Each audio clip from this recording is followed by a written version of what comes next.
As Caesar organized his units, the Germans went on the offensive. This was at the worst time possible, considering Caesar was yet to deploy his artillery on the nearby hill. The swift reaction time meant they were close enough to contest such a move. Legionnaires were sent forward to claim as much of the hill as possible, while the cavalry, led by Mark Antony, galloped to our position. However, their immediate absence was hard felt, especially on the right flank, where their scouts battled our most vulnerable troops. Considering how our front line held firm, Caesar rushed to the aid of his left flank, keeping the enemy at bay until the remaining cavalry arrived. Slowly he claimed more and more of the high ground, with our troops forming into a shape that could protect our scorpions from the many hordes that approached. One after the other, Germanic soldiers turned vertical. Enemies tried to outflank us, but Mark Antony responded with a mighty charge, keeping our plan in motion. Suddenly we had a breakthrough in the middle of our formation, creating an opening. The Scorpion crews immediately pushed their equipment into this gap, from where they overlooked the Germanic units. Our piercing rounds made quick work of their troops, with our own soldiers too charging down the hill. It was a slaughter.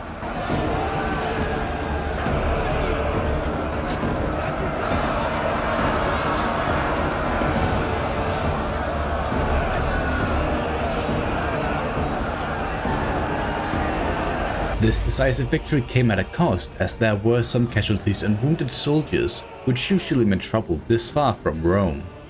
However, thanks to our research and investments, we now had the equipment necessary to perform field surgery.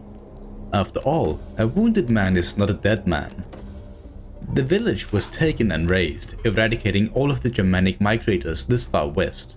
As far as we know, Ariovistus could still be out here somewhere. He was the primary target for Caesar, the man he needed to defeat. Perhaps his head could lead to a triumph back in Rome. The best way for him to locate the barbarian warlord was to learn their native languages in order to gather information from them. But having lost track of time, Caesar was actually on the march with his legion as winter struck. The consequences were severe and only limited due to the nearby town. If anything like this happened again without reserves in place, it could crush his entire campaign beyond the Alps. Therefore, Decimus Brutus began mustering additional men to be sent to the front line. Well, the northern one at least, considering how another front line over in Narbonensis just broke out. The Allobroges were quite persuasive in an annoying way. It was nothing to worry about really. Tolosa, the last city of the Volcae, was already under siege, meaning we simply sent over our own smaller legion in the province to help out.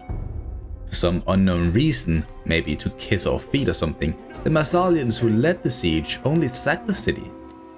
In a vulnerable state, the Volcae capitulated and thus came under Roman jurisdiction. Same was actually also the case for the Sequani, who upon facing a common enemy, made peace with their ancient enemy and neighbor, the Aedui. Partly this was also because they sought our support against the Belgae, an extremely aggressive breed of barbarians. A last-ditch effort was made to find Ariovistus by bribing dozens of Celtic women to serve as spies. It was after this we discovered he had made it all the way back to his fortress deep within the forest, surrounded by his entire army. Unexpectedly, considering his hard political work, Caesar's goals of dealing with the Suebers was no longer aligned with the goals of the Senate. Despite the efforts of his political allies, the general motion was for Caesar to return home and end what the Senate called a selfish war that had gone too far. But the thing is, Caesar's ambitions were far larger than this. He wanted to confront the larger tribes of these lands, the before-mentioned Belgae tribes to the north. To be fair, it made total sense since the Nervii, the most warlike tribe, were uniting all of their neighbors under a single purpose that was yet to be known. But being this close to defeating the Germans, Caesar delayed his orders from the Senate in order to do what he found most important. We desperately needed those reserves more than ever. However, we actually experienced major setbacks on that front. Down in Cisalpine Gaul, a plague had broke out near our muster field. This forced Decimus to march out into the cold climate in order to avoid his men getting infected. The snow attrition wasn't as devastating as it was up in Gaul, considering we actually had proper road networks back home to march upon. With the arrival of spring, Caesar gathered his army together for a concentrated push against the Suebi's fortress. This was in many ways a dangerous move considering how the Nervii had dozens of armies moving around near our outposts. With Mark Antony and Publius Crassus by his side, Caesar slowly marched forward against a nearby Germanic camp. We were extra careful due to one of the Germanic armies being unaccounted for. Any wrong move in this forest could lead to a devastating ambush. The enemy had eyes and ears everywhere and thus were able to retreat as soon as they saw us. They knew all they had to do was wait for their remaining warriors to arrive. 12,000 warriors now rushed towards Caesar and his legions. Needing any advantage available, Caesar deployed his legionnaires down in this valley opening and his only 2 spear units on the slopes to this highly defendable hill from where both the scorpions and ballistae were set up. His entire tactic revolved around this hill, defending it at all costs and let the piercing rounds of our artillery find their way through the most well-armored Germans. The paths into the valley were quite limited, so we could predict their approach. Considering how Mark Antony was reinforcing from the right while the Germans were closing in on the left, Caesar sent out his veterans that otherwise were meant to stay in reserve. They would curve our formation, making it slightly easier to defend against flanking maneuvers. The Germans came at us from all sides. All we could do was hold the line and let our ranged units do their jobs undisturbed. The attack was especially rough on the right, where Mark Antony and his men were caught out of position, leading to many smaller battles where our troops were outnumbered. He had to use every tool in his arsenal to keep the line in check. Crassus on the other flank led what little cavalry that was over there around to the other side and began cycle charging the enemy. However, they weren't really suited for it and thus had practically no impact on the fight. Now, this was a battle decided by the troops on foot. Although our own men were superior in terms of fighting technique and equipment, the sheer numbers advantage of the Germans meant we simply got overwhelmed. Any Germanic units that somehow began to fall back, Crassus would chase down, hoping to take them out of the battle for good. The front line was on the edge of breaking, with no reinforcements left. We were spread too thin and all could crumble in an instant. Yet in almost godlike fashion, Caesar rushed to their aid, inspiring them into an unbreakable state. With his presence and also his own bodyguards to help out, the front line stood firm and pushed back the Suebos. We lost over 2,000 men that day, but took down 4 times of that. None of them being Ariovistus, who somehow escaped back to the fortress. The following siege, however, he wouldn't survive. Upon having defeated the last Germanic invaders, it became apparent that the Gauls expected Caesar and his legions to liberate the local tribes and villages he just saved and return back beyond the Alps again. But it was clear that Caesar had no intentions of doing so, causing massive diplomatic tensions with the rest of Gaul. The locals started to detest our presence, most of all the Belgae. No way the Senate would stand in his way for glory and gravitas. Caesar would not become another Marcus Licinius Crassus. Considering our substantial casualties, an offensive had to wait though, until Decimus arrived. He was taking some more unconventional and faster routes at the expense of attrition. You could imagine this decision was based on getting us far away from the spreading plague back home. Unrest was growing and there was nothing to be done. All we really could do at the moment was prevent the disease from spreading to all of our other cities by keeping sanitation high. While we waited around licking our wounds, the Belgae tribes were on the move, marching through Alesia with their large armies and besieging others in the north. No matter how many units Decimus brought with him, it wasn't enough. Hence Caesar actually sent Crassus back to muster a new legion too. There was a great deal of risk in this considering our closest mustering field was inside the disease-contaminated province. The other was all the way over in Narbonensis and already in use. Considering the growing contempt and our vulnerability out there, Cotta, another legatus of Caesar's, was sent to protect this land.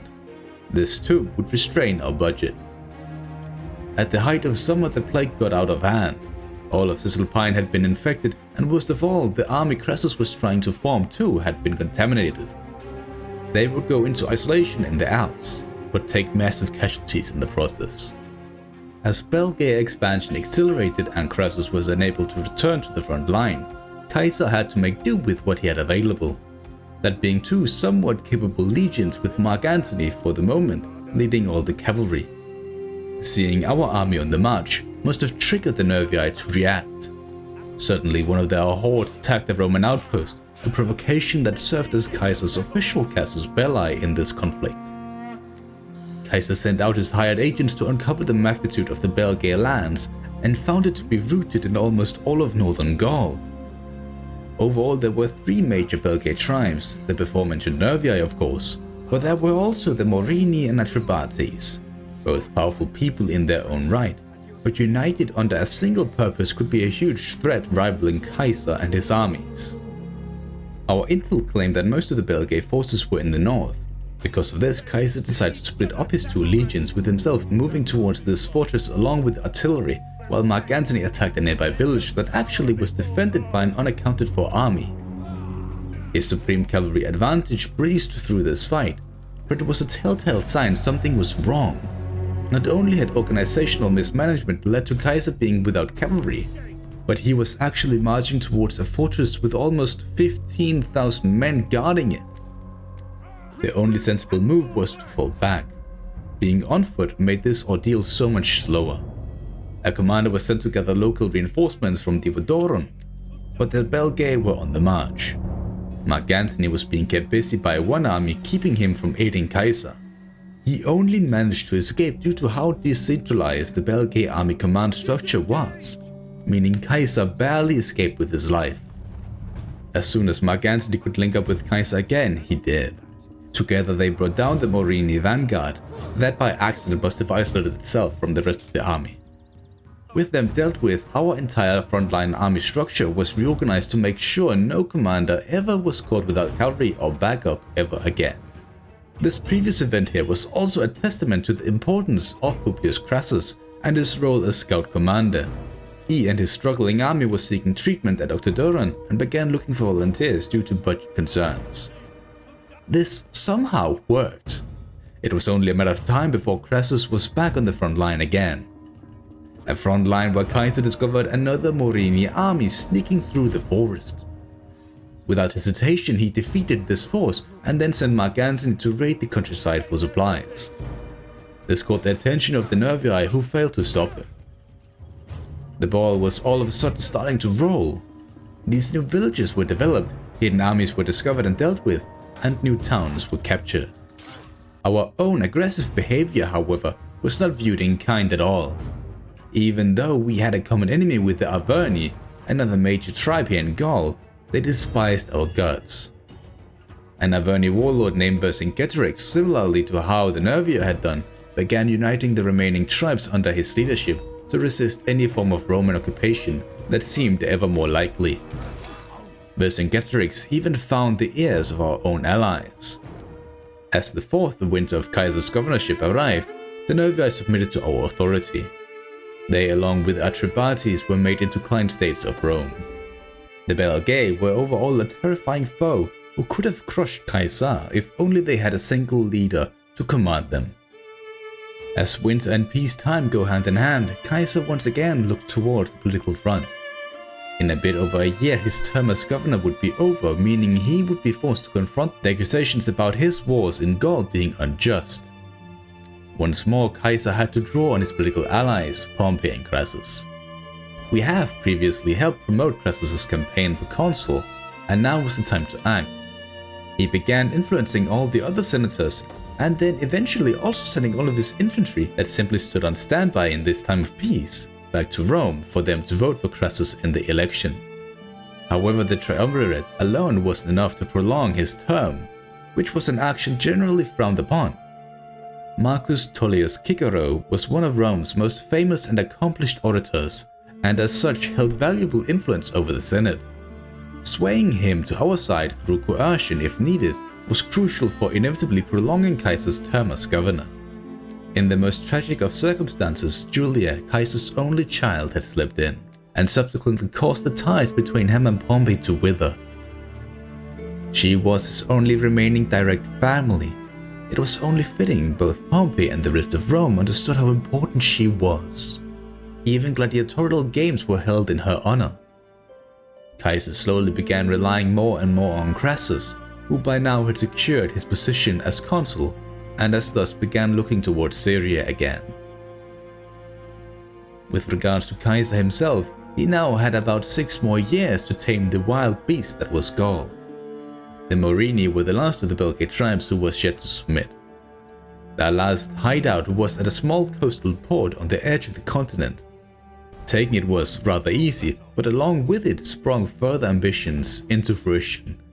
Caesar had learned about an island just a small voyage away filled with riches waiting to be explored.